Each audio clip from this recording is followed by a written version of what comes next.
Hare Krishna.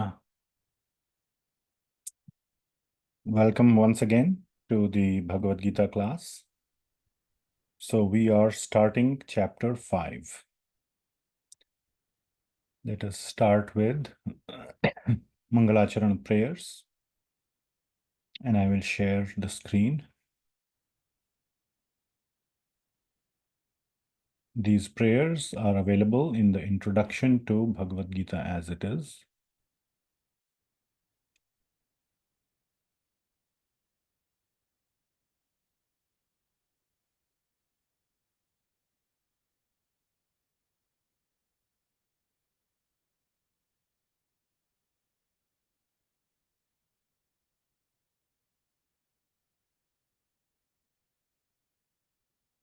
ॐ अज्ञानतिमिरान्धस्य ज्ञानाञ्जनशलाकया चक्षुरुन्मीलितं येन तस्मै श्रीगुरवे नमः। श्रीचैतन्यमनोभीष्टं स्थापितं येन भूतले स्वयं रूपः कदा मह्यं ददाति स्वपदान्तिकम्। वन्देऽहं श्रीगुरो श्रीयुतपदकमलं श्रीगुरून् वैष्णवांश्च श्रीरूपं साग्रजातं सहगण रघुनाथान्वितं तं सजीवं साद्वैतं सावधूतं परिजनसहितं कृष्णचैतन्यदेवं श्रीराधा कृष्णपादान् सहगण ललिता श्रीविशाखान्वितांश्च नमः ॐ विष्णुपादाय कृष्णप्रेष्ठाय भूतले श्रीमते भक्तिवेदांत स्वामिनिति नामिने नमस्ते सरस्वती देवे गौरवाणी प्रचारिणे निर्विशेष शून्यवादी पाश्चात्य देश तारिणे हे कृष्ण करुणा सिंधो दीनबंधो जगत्पते गोपेशा गोपिका कांता राधा कांता नमोस्तुते तप्त कांचन गौरांगी राधे वृंदावनेश्वरी वृषभानुसुते देवी प्रणमामि हरिप्रिये वाञ्छकल्पतरुभ्यश्च कृपा सिन्धुभ्य एव च पतितानां पावनेभ्यो वैष्णवेभ्यो नमो नमः। जय श्री कृष्ण चैतन्य प्रभु नित्यानंद श्री अद्वैत गदाधर श्रीवासदि गौर भक्तवृंद हरे कृष्णा कृष्णा कृष्णा हरे हरे हरे राम राम राम हरे हरे। श्रीमद् भगवद गीता की जय, श्रील प्रभुपाद की जय। Okay, so I recently updated my Mac OS to a later version, and oh, every time I try to resize a window, it just gets maximized. It's very annoying. Okay. So we are on chapter 5, right? I will share this screen as well.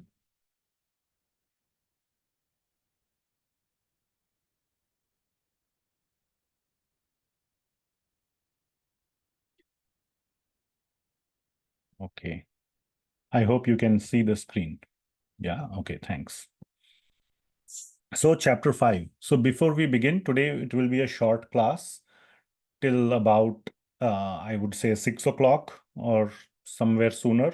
There is a program with a visiting devotee, sanyasi, our the GBC of our local region, His Holiness Badri Narayan Swami.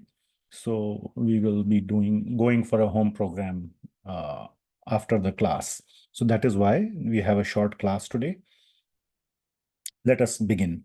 So chapter 5, Karma Yoga, action in Krishna consciousness. Okay, before we begin, anybody has any questions from previous time, please feel free to raise your hand and we can take questions at any time. So this chapter, Karma Yoga, action in Krishna consciousness, the official name or the original Sanskrit name of the chapter as given by Sri Adi Shankaracharya is called Karma Sanyasa Yoga. And why that is the case, you will see, or is coming up right in this slide. Karma Yoga. what is the essence of chapter 5? The essence of chapter 5 is, for a very long time, that consciousness is what matters. So you will see that the chapter begins with a question by Arjuna as to whether to perform action or to restrain action. I will go into that question, but the essence is, you may want to mute your microphones, everyone. Okay?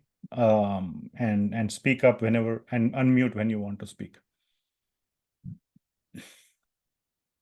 So consciousness, internal consciousness is most important, not the externals.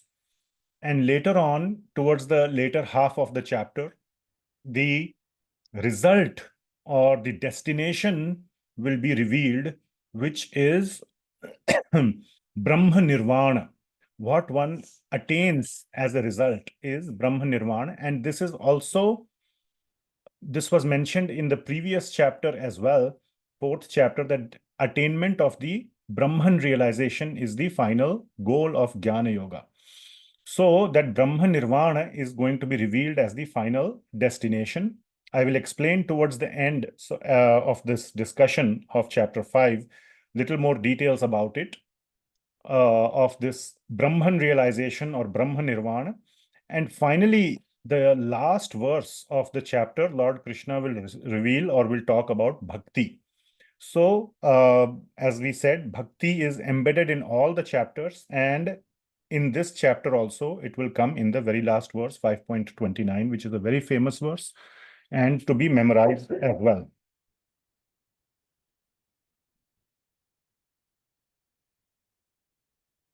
Okay. So let us begin the chapter. So the chapter starts with a doubt from Arjuna. So what is the doubt from Arjuna? Cease all action or fight. That is the question. So he asks, Arjuna uvacha sanyasam karmanam Krishna punar yogam cha shamsasi. So sanyasa karmanam Krishna and then punar yogam. So two words are used. Sanyasa karmanam means, so sannyas means what? Renunciation or giving up. So a sannyasi, as we generally say, and right now I said sannyasi is visiting Portland. Sannyasi means one who has given up everything material.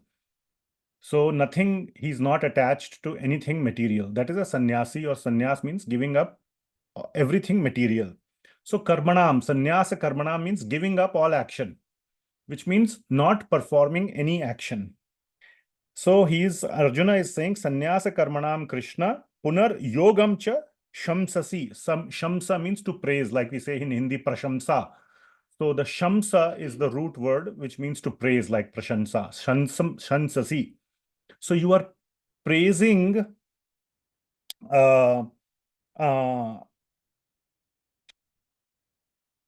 yoga, and you just said in chapter 4 to renounce all work. If you remember the discussion of chapter 4, it was all about renouncing everything, renouncing all external action, as well as going internally, but including renouncing external action. So renouncing external action and of course internal focus. Lord Krishna, even in the fourth chapter, never said that just external is okay. Internally, you can contemplate on material sense gratification or other material objects. It's both internal and external, but the focus was on external as well in the fourth chapter. So that is the doubt that Arjuna is asking, that you are asking me to, in the fourth chapter, renounce all action, including external. But now, towards the end of the fourth chapter, the last verse, Lord Krishna says, stand up and fight. So now you are asking me to engage in action, which was also the content of chapter 3.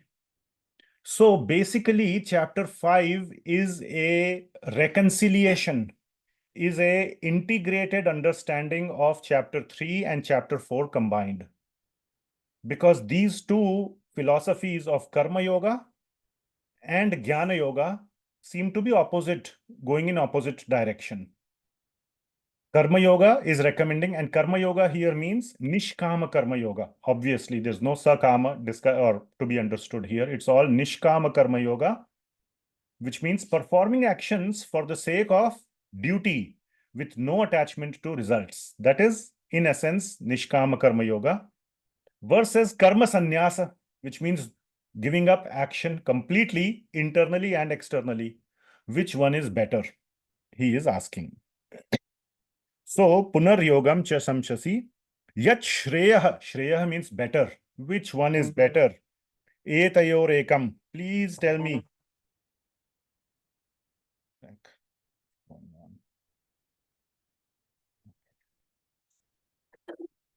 Okay. Which one is better? Tanne bruhi so nishchitam. Nishchit, which means please tell me unequivocally. Please tell me very clearly your final opinion.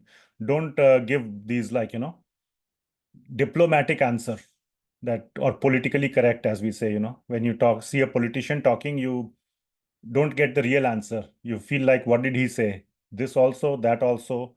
So he said both sides.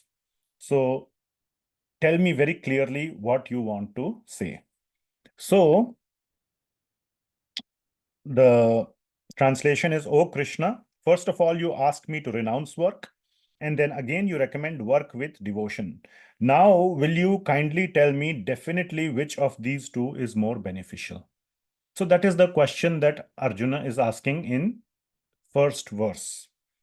Second verse, the Lord gives a very clear answer, and the rest of the chapter, or at least the initial portion of the rest of the chapter, at least for the next 20 verses almost, will be a expansion or a detailed description of that answer.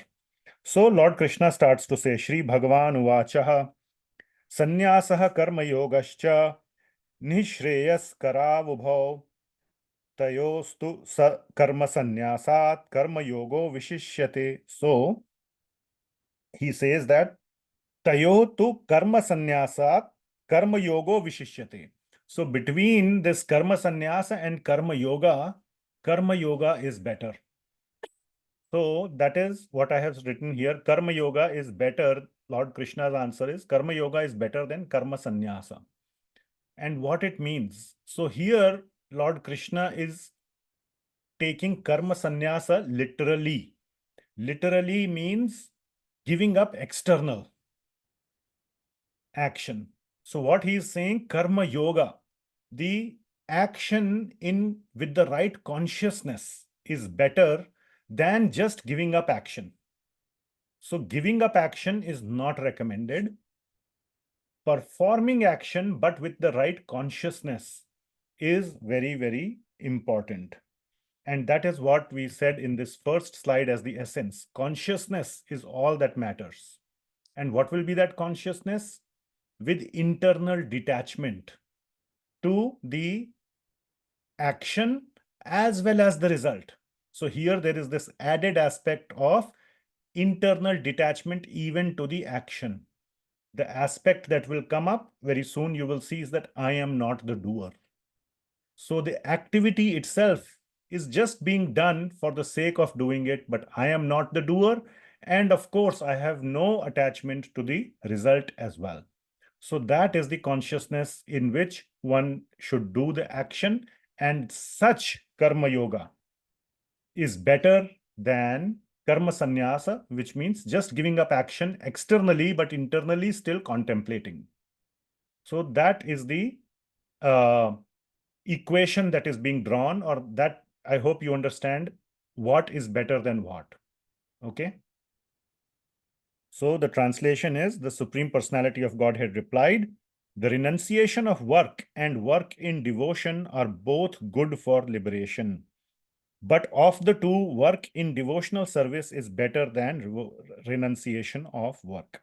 So now one thing I have captured in one of the future slides is that karma yoga in chapter 5 and many other places, Srila Prabhupada is translating as work in devotional service. So this is very correctly done by Srila Prabhupada, though it is a little bit in advance. this activity or this notion of working in Krishna consciousness will come, or any activity that you do it as with consciousness of Krishna will become more mature from chapter 7 onwards. Chapter 7, 8, and 9. For example, in chapter 9, there is this famous verse, Yad karoshi yad ashnashi yad juhoshi dadasi yad tapasyasi kaunteya tad kurushva madarpanam. 9.27. So, there, what Lord Krishna is very clearly saying, whatever you do, whatever you eat, whatever you give up, whatever activities, austerities you do it as mad arpanam, as an offering to me.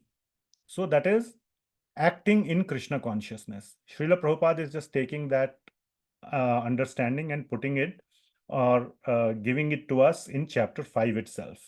So that's why you will see that kind of a translation. Okay.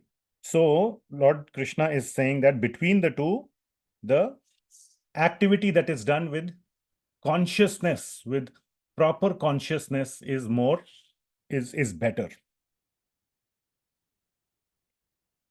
Then Lord Krishna describes more details. Okay, so then he will say, I have said here 5.29, where he says that ultimately bhakti, that what I just mentioned, that will be coming in the last verse of chapter 5, which is 5.29, that bhakti is most important. So that will come in the end. So next two verses, 5.3 and 5.4, Lord Krishna begins to describe his answer, why he is saying that consciousness, what is the meaning of the right consciousness? That will be explained now. So 5.3 and 5.4, what is the meaning of sannyas? So right now, Lord Krishna has said, karma yoga is better than karma sanyasa. That's what he just said in 5.2. But he is saying what he means by, what's the real meaning of sannyas? The real meaning of sannyasa, what is real sannyas? Not someone who does not perform any action. Sannyas doesn't mean stopping all action. That's just the external meaning, or the face on the one who has a very shallow or superficial understanding will take away that one who does not perform any action is a sannyasi, or minimal action. But the real sannyasa is internal. And that is the crux of verse number 3. So he says, Gyeyah sa nitya sannyasi. It should be known. Gyeya means it's a definition. Let it be known, Gyeyah kind of thing. Let it be known that who is a nitya sannyasi, a permanent sannyasi, yo na dveshti na kankshati. One who has no dvesha and no kanksha. Kanksha you can think of, or is the root of akanksha. Akanksha means desires. And dvesha means hatred. So one who does not have likes or dislikes, which means he is very equipoised. What else? Nirdvando, that one who is free from dvanda. Dvanda means dualities of life. We are all of us are submerged in dualities. We all want to win. We all never want to lose. So our consciousness is want to win, don't want to lose. Want to be rich, don't want to be poor. Want to be healthy, don't want to have any disease. Want to have friends, don't want to have enemies. It's all about, I want something and I do not want the opposite.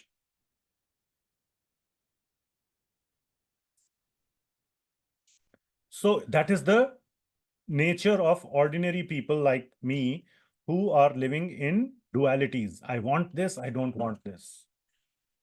So a sannyasi is free from dualities, and it's all about internal.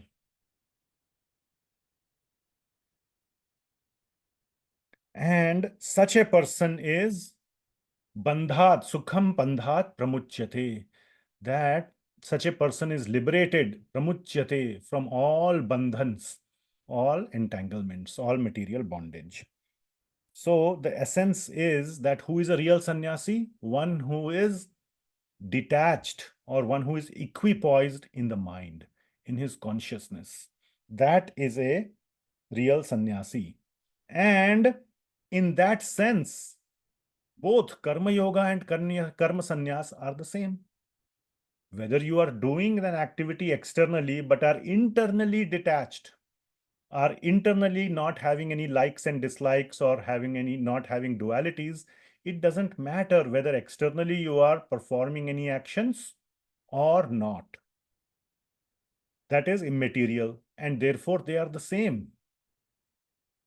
So that is the essence of verse number 3.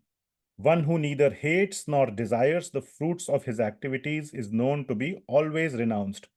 Such a person, free from all dualities, easily overcomes material bondage and is completely liberated, O mighty armed Arjuna.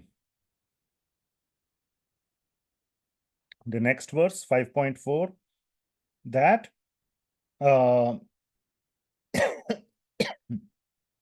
Sankhya yoga prithak balah pravadanti na panditah. That Sankhya and yoga as being different is the understanding of balah. Bala means child. So it is a childish or a immature understanding to consider them to be different. Prithak. Prithak means different. Essentially, what Krishna is saying, that they are the same. Okay. Pravadanti na panditah. The panditas, the wise people, don't think like this. Only immature balah think like that. Ekam apya asthitah samyag ubhayor vindate phalam. So both are basically the same, or the result of doing both is the same. So the translation is, only the ignorant speak of devotional service, karma yoga, as being different from the analytical study of the material world, sankhya. So that is those are the two words that are used, sankhya and yoga, prithak balah. So those who are actually learned say that he who applies himself well to one of these paths achieves the result of both. So basically, they are the same paths. Now, in the next verse, so they are not exactly the same path. Otherwise, what is the difference? If the path is the same, what is being said here is that the destination is the same. The result is the same. That is what is being said here. Achieves the result of both. So the result is the same, which means the result, or what is that result? That result is moksha, or liberation. So the result is the same. The paths may appear to be different, and they are a little different, but the result is the same. And the internal consciousness of both is also the same. In Jnana Yoga, yes, there is far less or almost zero external action, but that's not the defining factor. That's not the main aspect. In Karma Yoga, there is external action, but that is not the defining factor or the main aspect. The similarity in both is the internal consciousness, which is the same, and therefore the destination is the same. That is the essence of what we are discussing right now. Okay? So, in the 5th verse, Lord Krishna is saying that why they are the same. Why is he calling them the same? Na prithak, non-different, which means same. Why same? That yat sankhyai prapyate sthanam tad yogair api gamyate. So that there may be slight differences. There are differences, like I just said, in the externals. There are differences between karma sanyasa, which is jnana yoga. Externally, there is no action, versus karma yoga. Externally, there is action, but internally, there is detachment. But the destination is the same. That is what is being said directly here. Yat sankhyai prapyate sthanam. That sthana, which so I have done a sort of a literal translation of this, like a literal word by word. The place attained by sankhya, yat sankhyai prapyate sthanam. That place, or that's what is attained by sankhya, yat or tad, that same thing or that same place, sthanam, should be understood. Gamyate is reached by yogair api, by karma yoga also. So basically, directly in the Sanskrit, Lord Krishna is saying that the destination of both is non-different. And therefore, they are the same. He's saying, ekam sankhyam cha yogam cha. So even though in the beginning he said that yoga is better than sannyasa, he really meant the better aspect as being better than external sannyasa, but internal contemplation or attachment to material objects. That's why karma yoga is better. But if you really consider a true sannyasa, then they are the same. So basically, if one thinks, one should not say that karma, that sankhya or karma yoga are different. You should quote 5.5c. As you know, we divide each verse into 4 lines, A, B, C, D. The C line is very important, which says, ekam sankhyam cha yogam cha. They are one and the same. They are non-different. The destinations are also the same, which is in the previous verse, which says that, or in this verse also, both verses say that, yat sankhye prapyate sthanam tad yogairapi gamyate. And ya pashyati sa pashyati. One who sees like this is the real seer, is the true seer. So it's a little bit poetic language. So that is the meaning of 5.5. So the translation is, one who knows that the position reached by means of analytical study can also be attained by devotional service, and who therefore sees analytical study and devotional service to be on the same level, sees things as they are. So that is 5.5. Okay. Shrikar Prabhu, yes. Hare Krishna Prabhu. My question is, so in this, I understand how the destination is the same with the literal meaning. The place attained by sankhya, that same is reached by karma yoga. What is that? If you understand it, can you tell what is it? It's like by either renouncing karma sanyasa, so by renouncing all objects, or tell me in one word. In one word. What is that same destination? What's the name of that destination? Moksha. I don't know. Sorry. Moksha. Moksha. Okay. Yes. Okay. What's your question? Yeah. Okay. So.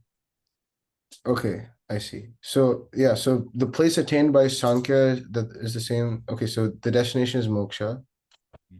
But I don't understand. So moksha is different than, like, moksha is obviously different than like spiritual world / prema, right? Basically my question was that, sorry. That whole sort of distinction or separation between prema or goloka and moksha or vaikuntha or brahma jyoti has not yet been sort of distinguished yet in Bhagavad Gita. So moksha means, for now, it means liberation from material world. So it is being stated as a negative, which means some place which is outside or which is not this material world, this entire material creation, not just planet Earth, but the entire universe or the entire system of universes in the material world. It is somewhere beyond that. So where there is no birth and death, there are no miseries, it's eternal bliss, Sat Chit Ananda. Even that concept has not been distinguished yet, but it is somewhere which is beyond the material existence. So that is, we are lumping all of that into one word, moksha, so far. So that is the destination which is attained by both processes. Okay, so what's your question?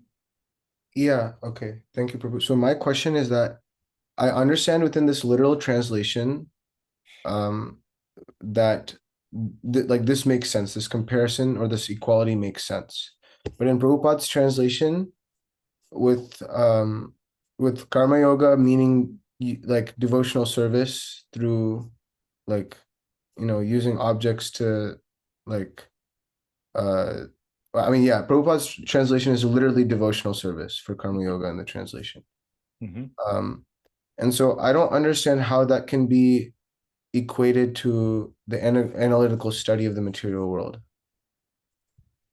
How that he's not equating it to analytical study of the material world. He's equating it to yoga, which is basically action in the material world. No, but so 5.4 translation is only the ignorant speak of devotional service as being different from the analytical study of the material world. Yeah. So Okay. there he's equating those two things, right? Yeah, so that is, I mean, in that sense, because devotional service also leads to moksha, and a study of the analytical study of the material world or sankhya will also lead to moksha. So in that sense, they are the same. Okay. Yeah, okay. So, Yeah. I mean, devotional service leads to moksha, basically. And this Yes. moksha will be defined later. Yes, or the distinctions, the different levels of moksha. It's not coming up later in this chapter of Bhagavad Gita. Okay. It will come in later chapters of Bhagavad Gita, but I will describe it towards the end of this chapter. Okay. Thank you, Prabhu. Yeah, and in the very next slide, I will talk about the fact that Srila Prabhupada's, I will refer to this aspect that yoga or karma yoga, Srila Prabhupada is translating as devotional service. Over here, I will talk about it. Okay. Okay, Thank anyway, you, there's Prabhu. another question, Ram Prabhu. Namaste. So, if I understand this right, my understanding now is it really doesn't matter what you do externally, whether you do action or not, it doesn't matter. What really matters is your internal consciousness, and the internal consciousness, in other words, your intentions. And the intentions here is to be detached. I think that's the core here. That's the real core, right? Just being the intention of being detached is what the real core here is, right? Or is there anything else that needs to be understood? Well, intention is just the beginning, not just the intention. I mean, if we look at the dictionary meaning of intention, it's your desire. So you may intend to be detached, but are you actually being detached? So it's not just the intention, but following through on the intention. Making good on that intention also matters. Okay, it's not just the intention. Okay, just I'm picking on the word. I know you probably didn't mean that. So it's the internal consciousness is a better way to put it. It starts with the intention. And so I hope that is clear. And the other part which you said, it doesn't matter what you do externally. Yes, for a very, very, very advanced yogi or a jnana yogi or karma yogi, it may not matter what you do externally. Technically, you could, even, but for us, people who are sadhakas, who are trying to perfect ourselves, it does matter what you do externally because it influences our consciousness. If you are watching a Netflix movie and thinking internally, I'm not, getting attached or getting affected by it, or you're, doing certain sense gratification and you're thinking I am aloof from this, you may be, setting yourself up for failure. So it does matter what you do externally because external things, we are not powerful enough or strong enough in our consciousness to shield ourselves from from what our senses are gathering from the external world. So it absolutely matters what for sadhakas, for practitioners who are not yet perfected as to what externally they are doing. So don't be in this illusion that it doesn't matter what we do externally. At the highest level, it doesn't matter what you are doing externally. There was this great devotee who was just sitting there in a dance show where a female dancer was dancing. He was not affected at all in his mind. He was absorbed in Krishna. We will not be like that if we are sitting in some kind of an exotic dance show by a female. Definitely our mind will get swayed. Yeah. Thank you. Okay. 5.6 6. So what is false sannyasa? That is being described here. That sannyasastu mahabaho dukkham aptum ayogataha. So the word, very important word, is ayogataha. That external sannyas, that's what it means. Sannyasastu mahabaho, my dear Arjuna, ayogataha, which means that you are not, ayoga means your consciousness, you are not engaging in the proper way. What I have written here, without actual renunciation in the mind or the consciousness. So sannyasa means renunciation. But in the mind, you are ayoga. You are not detached, or you are not engaged in the proper consciousness. Externally, you are engaged in renunciation. That leads to dukkham aptum. That leads to dukkha. You are inviting misery by that. Dukkham aptum ayogataha. But one who is yoga yukta, I'll come to this part. One who is yoga yukta, yoga yukto munir brahma na chirena adhigacchati. So what is most important is yoga yukta. And here this yoga yukta literally means that engaging one's consciousness in the proper way, whether you are doing externally activities or not. So yoga yukta means you engage your consciousness properly. Doesn't matter what activities you are doing externally or not doing activities at all. That is not important. Yoga yukto munir brahma na chirena adhigacchati. So munir, a muni, will act in this way, yoga yukto, and brahma na chirena adhigacchati. One attains what? Brahman, or the supreme, the spiritual element. Remember, we talked about the spiritual element in the 4th chapter. The Brahman, one attains the spiritual element or the spiritual destination. Na chirena, very quickly one attains this. Adhigacchati means attains. So that is what is being said here. Now here, I just want to say once again that yoga yukta, or in the translation, it is, Srila Prabhupada says, merely renouncing all activities, yet not engaging yoga yukta in devotional service of the Lord, cannot make one happy. But a thoughtful person engaged in devotional service can achieve the supreme without delay. So that word, devotional service, not engaging, is ayogataha, and yoga yukto is a thoughtful person engaged in devotional service. So yoga is engagement in devotional service is being used, and because that, as I said, later on, the message, or the very clear message Lord Krishna will give starting from chapter 7, is that whatever activity you do it as an act of bhakti. So even in your thinking, even in your doing, you need to always center everything, your thoughts and your actions. 3 things: thoughts, words, and actions. I call it BMW: body, mind, and words.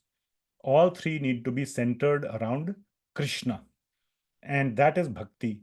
So Srila Prabhupada is giving that understanding right now, whether it is karma yoga or jnana yoga. So when you are doing activities, do it for Krishna.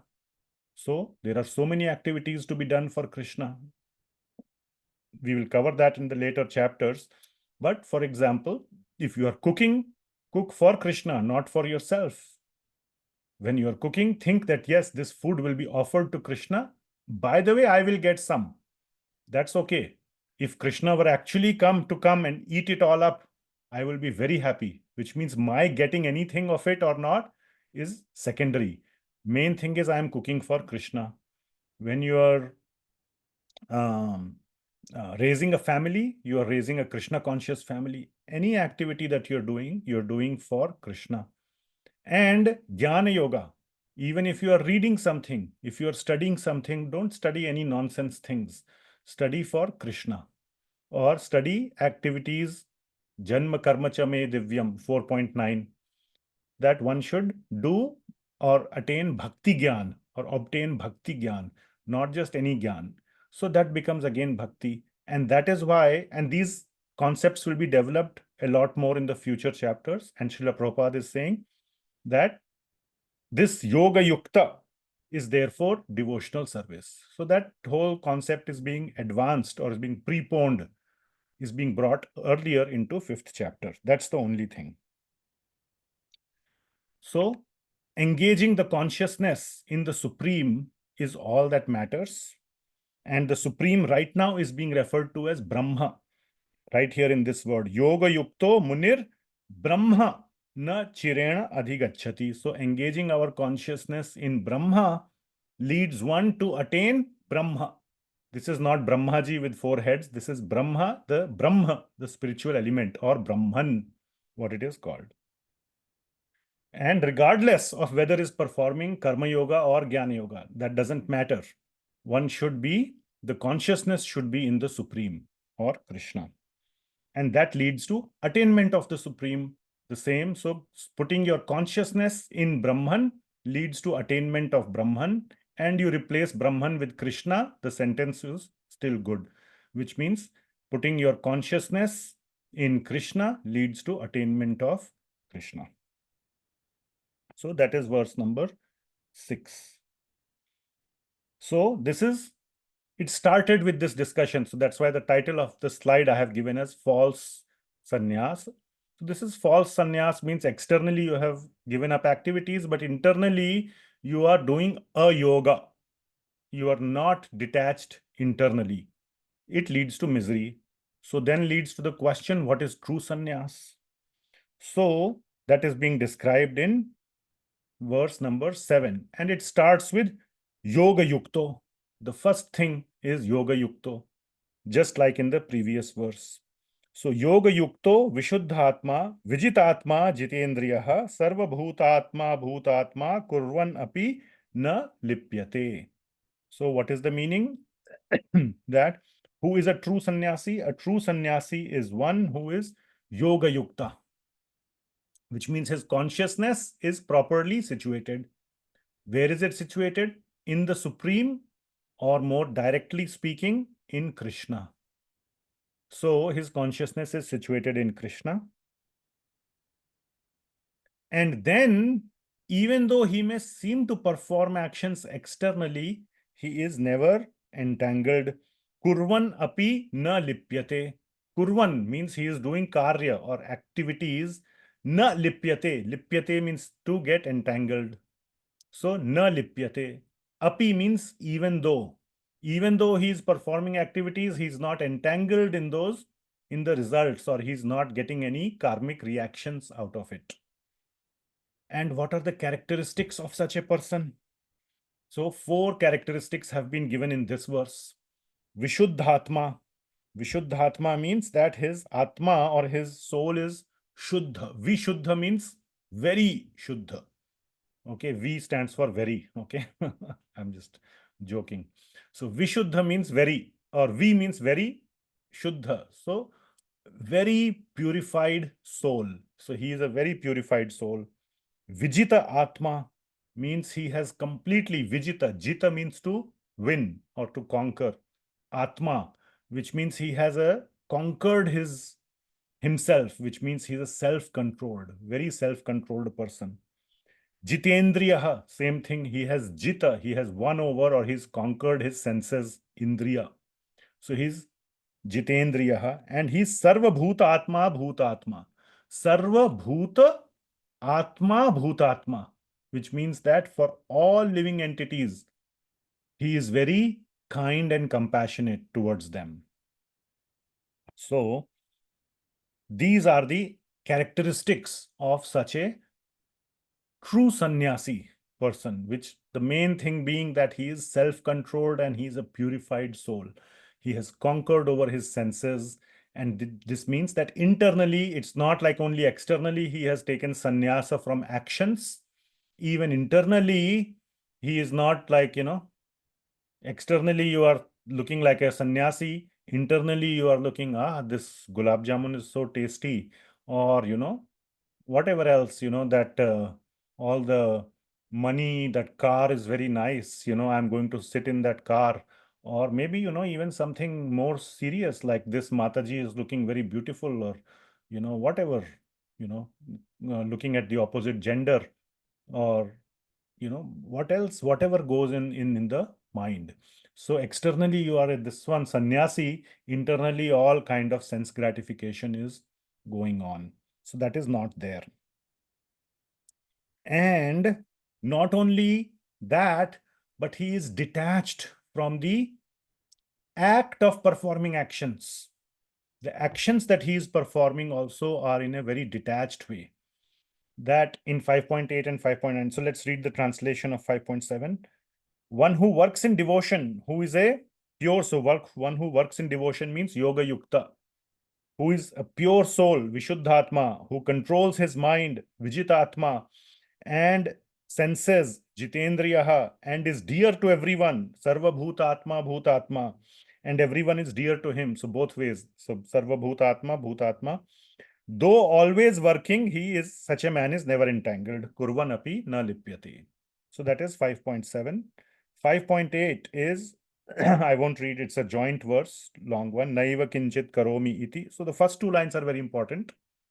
That the way whenever he is performing action, his consciousness is naiva eva, means never he thinks that kinchit, for anything.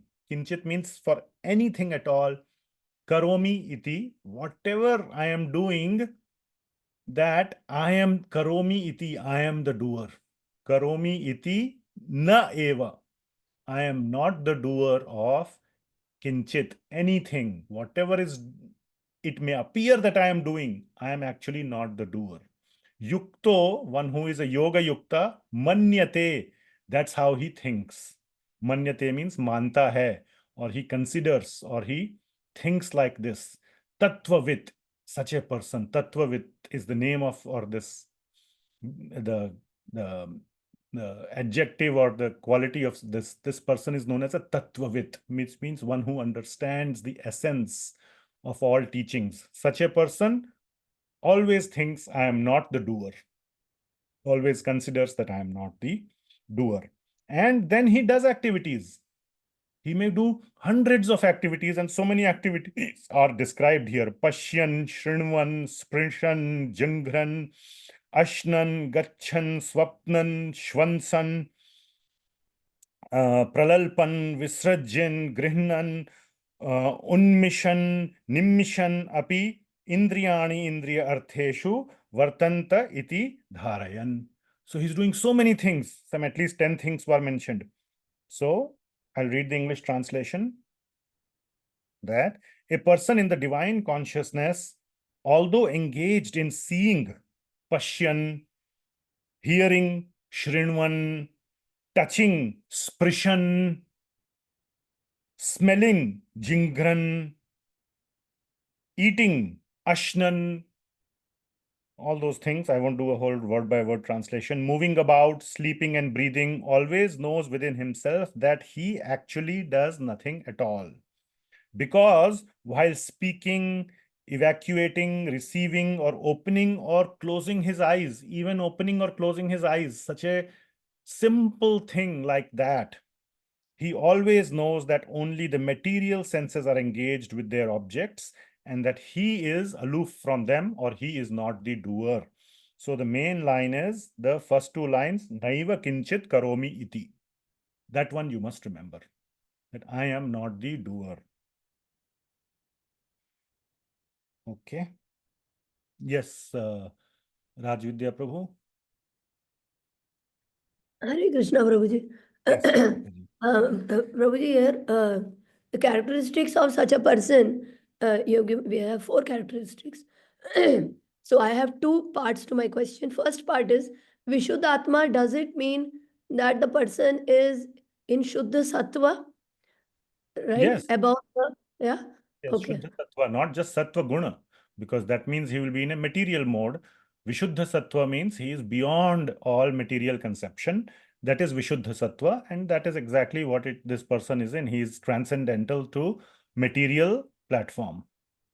So yes, Yeah. answer is yes. Okay. And second part is, Vishuddhatma looks like it's like the outcome, because other 3 can be controlled by the person.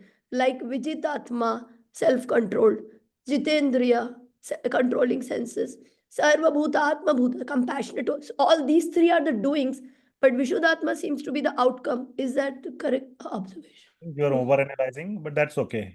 These are just the characteristics. Being dear to everyone. So Sarva Bhuta Atma, Bhuta Atma has two things.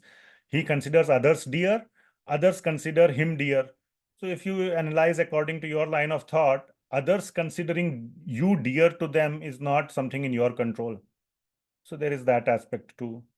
But these are just the characteristics. Okay, we'll just leave it at that. There's no need to overanalyze as to what is within my control or not. Okay.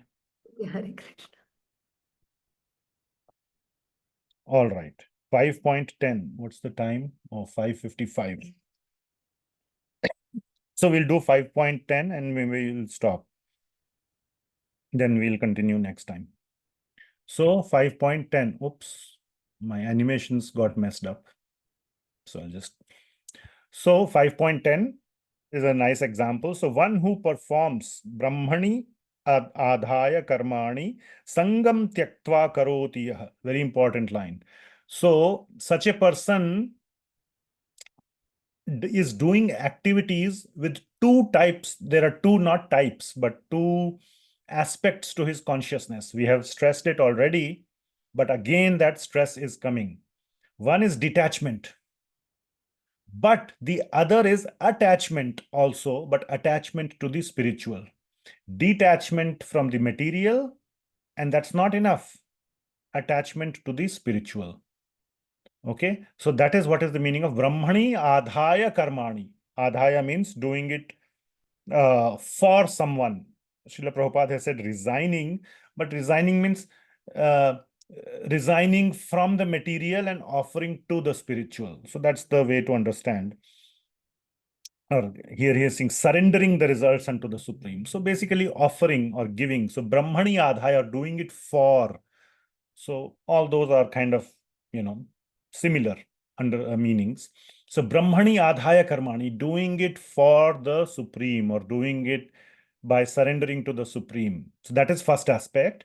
And then sangam tyaktva karotiha. So being detached, and the sangam tyaktva means from the material. So attaching to the spiritual, detaching from the material, one does activities. So he does activities like this. And this basically means internal detachment. And from material and internal attachment, actually the title I will change it to detachment from material and attachment to spiritual. So that's the essence. What does it lead to? Na lipyate na sa papena. So one is not entangled in papa, but it means that entanglement in material reactions, karmic reactions. Just like Padma Patram iva ambhasa. That just like a Padma Patram, you might have seen like a lotus leaf. If you put a drop of water, it doesn't stick, it just rolls off. So even though it isn't coming in contact with the water, that is the important point. How can the leaf remain dry? There are two options.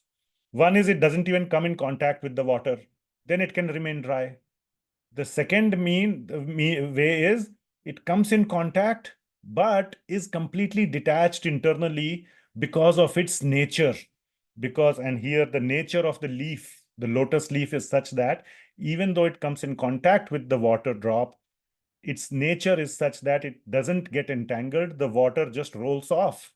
So even though such a person may be doing external activities, because of these two characteristics, Brahmani adhaya and sangam tyaktva, he may be coming in contact with external activities, the reactions don't stick, the reactions fall off. The lipyate na sa papena.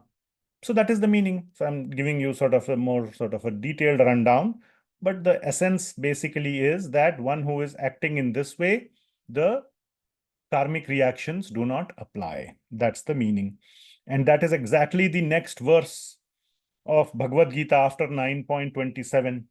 So same concept. I'm hoping all of you have your Bhagavad Gitas with you.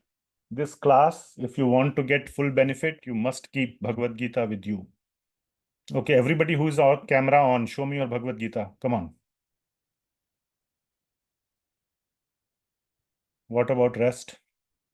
Makrant Prabhu, where is your Bhagavad Gita? You are reading on computer? Yeah, no. Yes, I don't have it today with me. So okay. Bad time to catch you, huh? Yes. Sorry. I am at someone else's house. अच्छा चलो कोई बात नहीं. Today you have excuse. Okay. Sorry to put you on the No, spot. no problem, no problem. Okay. So 9.27 is Yad Karoshi Yad Ashnashi. And the next verse, one who acts in this Krishna conscious way. Next verse is Shubha Ashubha Phalairevam Moksha Se Karma Bandhanaihi. That's exactly 9.28.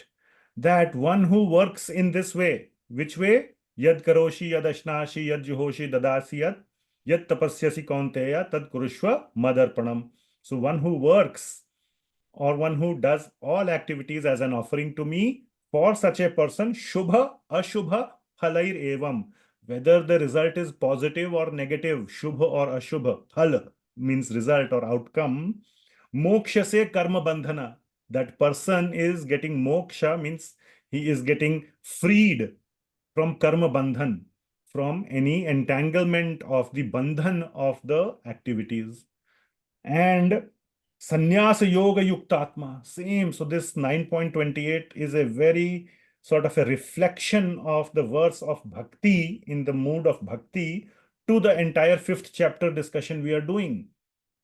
Sanyasa yoga yuktatma. Such a person is yoga yuktatma. And that is why Srila Prabhupada is using yoga yukta as devotional service. Because in 9.7, it is clearly devotional service. Mad arpanam yad kurushva. Mad arpanam, do is an offering to me. That is bhakti. In the verse before that, also same thing. Patram pushpam phalam toyam yome bhaktya prayachati tad aham bhakti upahartam ashnami prayatatmanaha. 2 times the word bhakti is coming or bhakta is coming. So this is all about bhakti. And such a person is called sanyasa yoga yuktatma. Now you see the connection why Srila Prabhupada is saying devotional service. He is just taking this concept and putting it in chapter 5. That's all he's doing. Vimukto, and he is freed from these entanglements. Mam upaishyasi. And what does he get? He gets me. Mam upaishyasi. He comes to me. That is the meaning of moksha. We have been saying moksha as a sort of a generic term, but mam upaishyasi, he attains me, which is known as samipya mukti, that one gets to stay with Krishna, near Krishna, samip or samipya mukti it is called. So here what is being described, 9.28, is a very clear bhakti reflection of chapter 5. And that is what is being discussed so far. ठीक है भाई, चलो 6 o'clock. Any questions?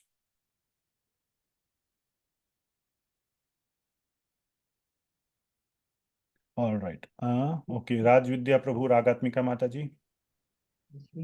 So when the person thinks he is not the doer is Krishna. Is that what he believes, or what is the? I mean, who's the doer then? If he's not the doer? No. The doer is his conditioning, or what is known as his gunas, his samskaras may be the doer. So such a person, when he is doing the activities, maybe it's a combination of several things. It could be his samskaras, or it could just be that his senses are the doers. He is not the doer, but his senses are just working to do some activities, not him. Okay, so this is the difference between the material body and the subtle body. That's the differentiation that we're bringing in. No, material body and the soul. So not subtle body. Subtle body is man, buddhi, ahankar. So they are also the part of the material body. Okay, so material body and the soul, that is being differentiated, and material body does the activity, soul doesn't Material do it. body is the doer, yes. But he is concentrated, or he is focused on the soul. The material body has to do things like, for example, blinking of the eyes. Even a jnani will blink his eyes. He has not stopped blinking his eyes because it is his conditioning. Conditioning means his samskara. That is a very obvious samskar of human body. Now, for example, I don't know, but fish don't have eyelids, do they? I don't remember. I don't know. So they don't blink eyes. So you can say blinking of eyes is a characteristic of the human body, or whatever, dogs and cats included, whoever have the eyelids, they blink. That is just because you have a specific type of body, a type of samskara, you are doing certain activities. You cannot just stop the activities, but you think one thing that I am not the doer, and one is not attached to doing such an activity. So for a great yogi, even if you block his air supply and you choke him, he will not complain. He will stay as equipoised as when he is breathing. So that is the meaning. Okay, Hare Krishna. Thank you, Prabhuji. Anything else? All right. Thank you so much. So we had a short class today. I think next week also there is class. Is it Thanksgiving week next week? Yeah, I think we will have class next week as well. Maybe short class, I don't know, but stay tuned for announcements and we will discuss. We will have yeah, we will have class, I am being told. Yes, Ram Prabhu. A little a question. 2 weeks ago, I had asked this question, so there is an additional question on top of this. The question that I had asked was, why is Krishna incarnating only in Indian subcontinent and not in foreign countries? And you had told me that all the spiritual power is in India, right? So now I have a different question on top of that. Why is Another thing I had said is that the rest of the world was not developed.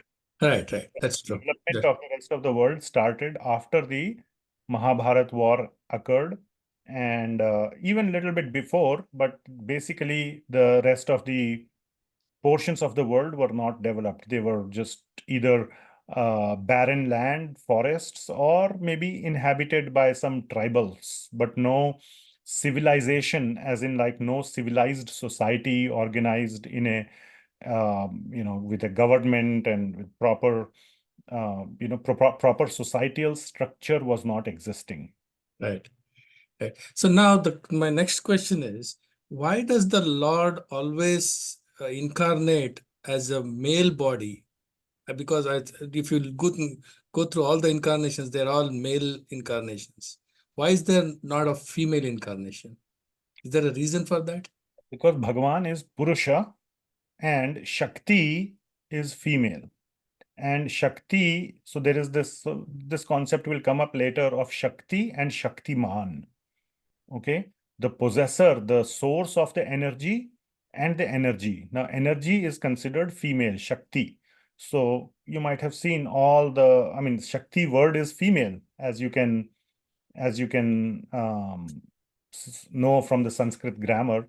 So the energy is considered female. The Lord is male to signify the Purusha.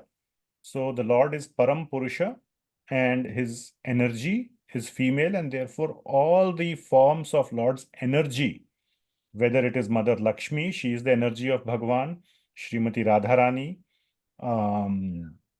Mother Durga, etc. They are all females. And then I see a nice point by Jason Prabhu, Mohini Murti incarnation, where the Lord incarnated at the time of Samudra Manthan as a female as well to trick the demons.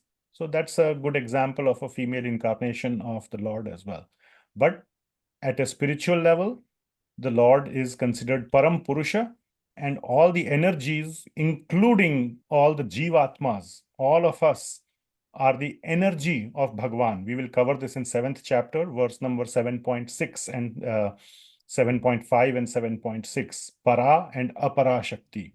We are all the Shakti of Bhagwan, the spirit souls, and we are considered of the female gender, the Strilinga. So the Lord is always depicted as Purusha. So spiritually, we are a female gender. Is that what you're saying? Yes. Now Okay. don't extend that. Okay, am I a female or male or transgender? And LGBTQ, A, B, C, D, whatever, don't go there with this discussion. I have had this discussion and people kind of go in all kinds of unintended directions. So at a spiritual level, yes, the spiritual linga or genders are very different from what we have in the material world as male or females, okay? But in the spiritual sense, there is also a male and female. The only male is Bhagwan. Everybody else is Shakti of Bhagwan. There is Swarupa Shakti and there is Tatastha Shakti and there is Bahiranga Shakti. Swarupa Shakti is the original, the supreme energy of Bhagwan, which is not touched at all by any matter. So just like Mother Lakshmi and so on, Mother Sita, Mother Srimati Radharani, and so on. So they are known as Swarupa Shakti. Then Tatastha Shakti, which is us, all the living entities. And then Bahiranga Shakti, which is matter. So matter, as you can imagine, this iPhone or whatever else, is also Shakti of Bhagavan. It's the lowest, known as Bahiranga Shakti. So anyway, these are deeper concepts we will cover in our understanding in other books that we will cover as part of Bhakti Shastri, but we will not develop this concept of male and female too much in Bhagavad Gita. Okay. Thank you. Thank you, Master. Okay. All right. Anything else? Okay. Thank you very much. Srimad Bhagavad Gita ki jai. Jagat Guru Srila Prabhupada ki jai. Hare Krishna. Hare Krishna. Thank you, Prabhuji. Thank you, Mataji. Hare Krishna. Thank you. Hare Krishna, Prabhuji. Hare Hare Krishna. Krishna, Hare Krishna, Prabhuji. Prabhuji. Hare Krishna, Prabhuji.